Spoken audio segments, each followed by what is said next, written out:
My name is Evelyn, and I'm 38 years old. I was raised by a devoted single mother after my father passed away when I was in kindergarten. Despite our financial struggles, my mother, brother, and I found joy and contentment in our small family unit. Growing up in these circumstances, I developed frugal habits that carried into adulthood. Even when I began earning a decent salary, I eventually married Albert, a wealthy man I met through mutual friends. He was kind and introduced me to a lifestyle I had never imagined. However, our marriage quickly revealed stark differences in our views on money and gender roles. Albert envisioned a traditional home where I would take on the role of a homemaker, while I was deeply committed to maintaining my career and financial independence.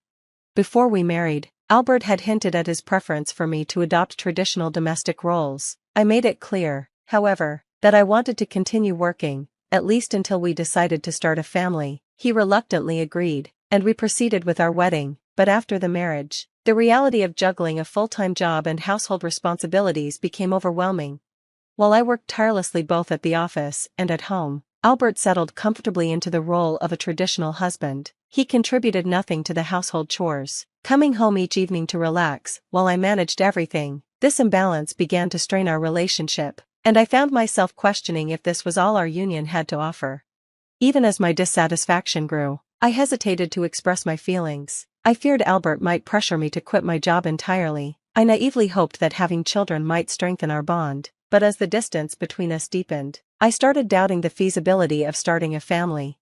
One evening, I finally broached the topic with Albert, suggesting that we consider having children. At 32, I was acutely aware of the ticking biological clock, but Albert's response was dismissive and cutting. "Kids? You're already so tired from work. How would you manage raising children?" His words stung, marking the beginning of a downward spiral in our marriage. A few weeks later, as I was preparing to leave for a business trip, Albert surprised me by wishing me well and hinting at a big surprise when I returned. For a fleeting moment, I felt a flicker of hope, but when I arrived home, my world was turned upside down. The locks had been changed. Confused and alarmed, I called Albert, only to be greeted with shocking news. He had filed for divorce. Even more devastating, he revealed that he had secretly married his lover. He accused me of marrying him for his money and demanded I relinquish any claim to our shared property. I refused to be intimidated. When Albert attempted to pressure me into signing documents that would waive my rights, I insisted on a fair and mutual agreement. This led to tense confrontations, during which Albert belittled my financial status and mocked my upbringing. He even threatened to discard my belongings. Several days later, Albert called me in a panic. "What have you done?" he demanded. "What are you talking about?" I asked, puzzled by his frantic tone. "They've kicked me out of the apartment," he exclaimed, his voice trembling.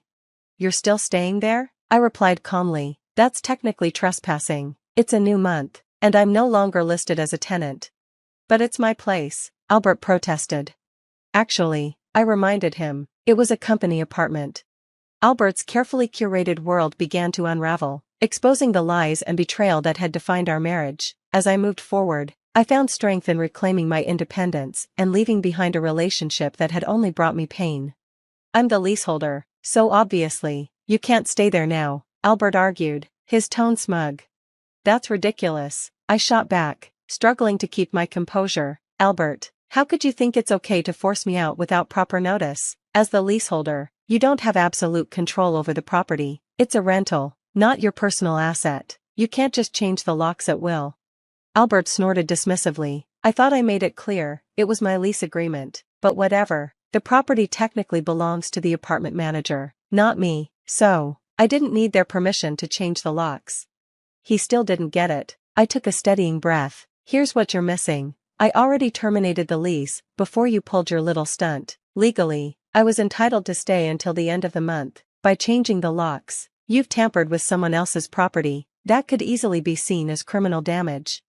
"Wait, what?" His bravado cracked. "Why terminate the lease so soon? Criminal damage? Is that why there are police at my door right now? I'm afraid to open it." I couldn't hide my exasperation. "The police might be there for more than just trespassing or lock tampering. You should talk to them. Oh, and just so you know, I reported you for forging divorce papers. Filing fake documents with falsified signatures is private document fraud. Divorce papers require mutual consent and authentic signatures." "Albert."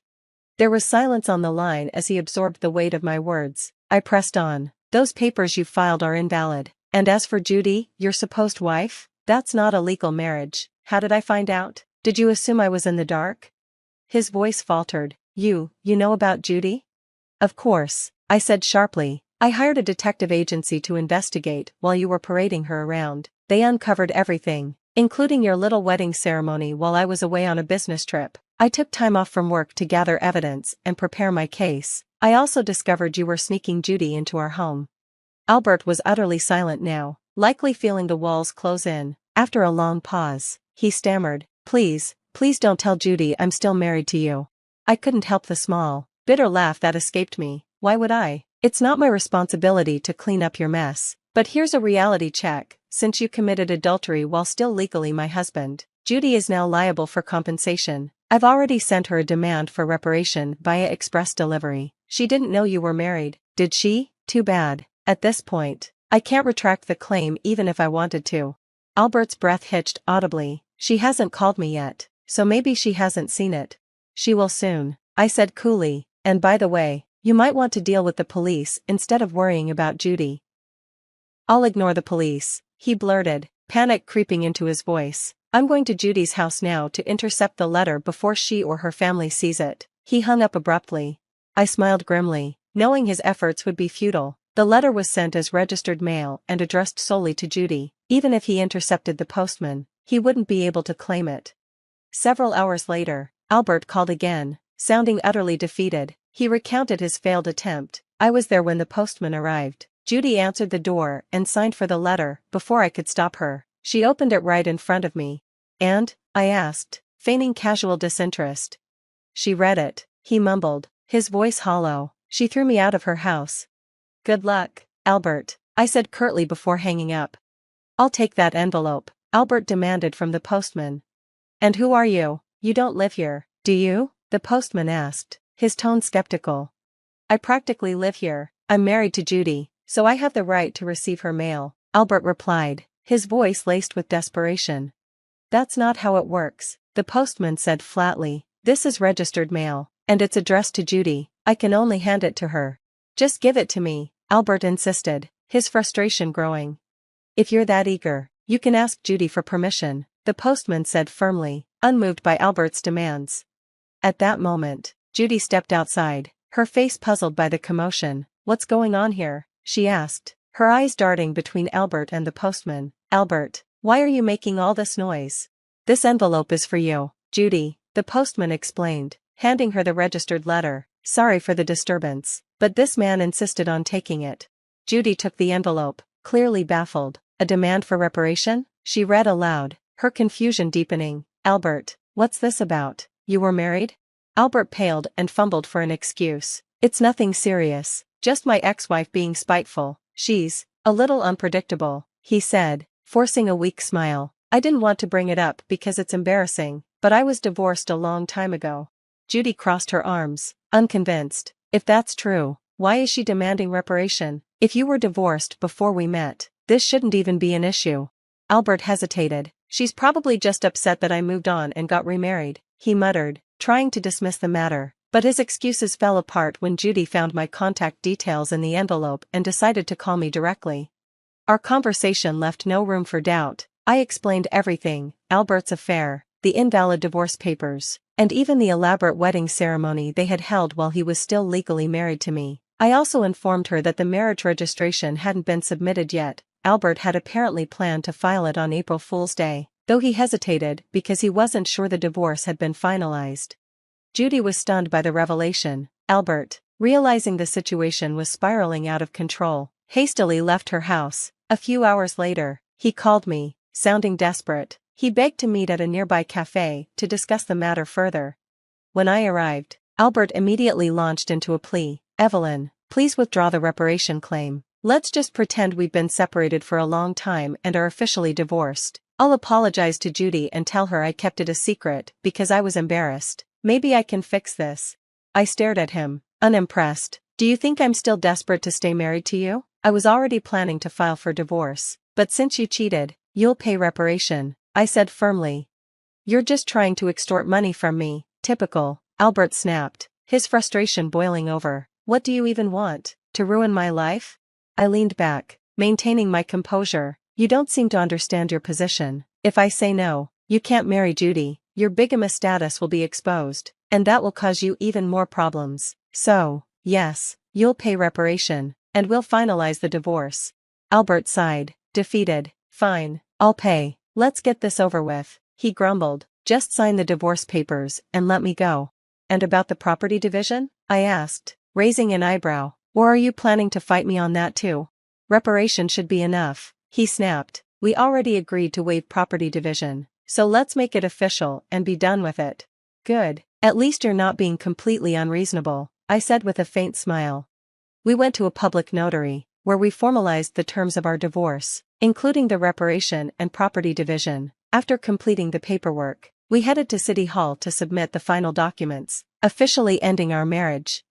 As we left City Hall, I glanced at Albert one last time. Well, that's it. No more property disputes, no more entanglements. I hope you've learned something from all this, I said, my voice calm but firm.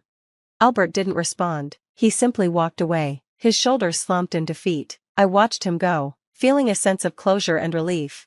I tried to keep the conversation light. What are you saying, that I'm the one benefiting here? By the way, do you even have assets after paying me reparations? Judy will also claim damages. You know, she even mentioned charging you for the wedding expenses. Albert retorted dismissively, that's impossible. I'm marrying Judy. She can't claim damages. We're divorced now, so there should be no problem. He was still entangled in his fantasy, refusing to face reality. Albert, you committed marriage fraud. You had a wedding while still legally married to me. Do you really think Judy still believes your story? I asked, incredulous at his denial. Marriage fraud? That's ridiculous. Judy will believe me, he insisted, though doubt was creeping into his voice.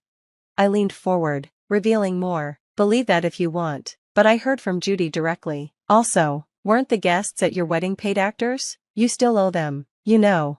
Albert's expression faltered. You know about that? I haven't paid them yet. What does it matter to you? You could have just taken the property division and been better off, he snapped, frustration breaking through his tone. That's what I wanted to tell you. Even if we had divided the property, you would have benefited more, I explained calmly, ready to correct his misunderstanding. Albert scoffed. What are you talking about? Poor woman, your family is poor, and you only make $210,000 a year, right? Even if you got a raise, it'd barely hit $225,000. You don't have any property. I smiled faintly. You keep calling me poor, so I thought you might be mistaken. Yes, my salary was indeed $130,000, but you know I work for a foreign company, right? It seems you have no real interest in me. I became a director of the U.S. division. It's not $130,000 per year, but per month, $210,000 per month, making my annual income $2.52 million. Albert blinked, clearly confused. You're still bad with numbers. How do you manage to keep a job? It's $200,000 a year, he muttered, stumbling over his own disbelief. $210,000 per month, Albert, I repeated, letting the weight of my success settle in. Of course, I haven't had much chance to spend it, so I've been saving for the future. The savings from before our marriage aren't part of the property division, but there's still a considerable amount since our marriage. As your wife, I could have claimed half of it. Albert's bravado crumbled. I'll get the divorce papers corrected. Are you okay? After all this, do you think I'd gladly undo the divorce if you had that much money? You don't need to claim reparations, right? After all the contempt you've shown me? Absolutely not. This reparation is for the emotional distress you caused me. Honestly, I should claim more, and since it's official now, make sure you pay it, even if it's in installments, I said firmly. I'll be left with nothing, Albert mumbled. He looked utterly defeated. And don't think about going back to that apartment. Your belongings have already been moved to your parents' house. You thought you had few belongings, because I moved most of them beforehand. Were you really that indifferent to notice? I continued, driving the point home. Albert's shoulders slumped. So now I have to go back to my parents' house? They don't know anything yet. Let me explain. Don't bother. I've already told them everything. It's only right to explain why we're divorcing. Oh, and your father said, don't ever step over our threshold again, I said, cutting him off. Overwhelmed, Albert sank into his seat, and I left the cafe. Later, I heard he caused a scene at the police station. Ignoring my advice, he returned to the apartment, sitting aimlessly until the manager called the police. He was taken away, though it wasn't clear whether it was for trespassing, falsifying divorce papers, or obstructing public duties. Eventually, his parents took responsibility for him. After speaking with me and learning about Judy, they decided apologizing to her family and paying damages was the priority. They went to Judy's house, knelt before her family, and settled everything, even covering the wedding expenses. Despite this, I decided to pursue legal action against Albert for forging the divorce papers. He offered a settlement, but I didn't withdraw the lawsuit. I wanted him to understand the gravity of his actions. With everything handed over to my lawyer, the process wasn't too burdensome for me. In the end, Albert was convicted. His company fired him for being absent without leave. He ended up working at a relative's construction company, living in a basic shed-like structure without electricity, subsisting on just $6 a day for food, which his father deducted from his earnings. His parents were more stringent than I expected, determined to have him repay every debt before asking him to leave. As for me, after the divorce was finalized, I was offered a position at our company's head office overseas. Accepting the offer, I moved abroad, relieved to distance myself from Albert's potential interference. Work dominated my life at first, but a pleasant surprise awaited me. I entered a new relationship with a foreign executive at the head office. Things progressed quickly, and I am now pregnant, with plans to marry soon. I've been open with my partner about my past and my tumultuous relationship with Albert. He has been nothing but supportive. We've discussed plans for co-parenting, with him taking paternity leave while I return to work after maternity leave. His cultural perspective on sharing parenting responsibilities has been refreshing and transformative. Having endured so much turmoil with my ex-husband, I finally feel like I'm on the path to true happiness. My experience taught me that while divorce isn't always the desired outcome, enduring in silence is never a virtue. Honest discussions can lead to meaningful resolutions, and sometimes, divorce is a necessary step toward a better life.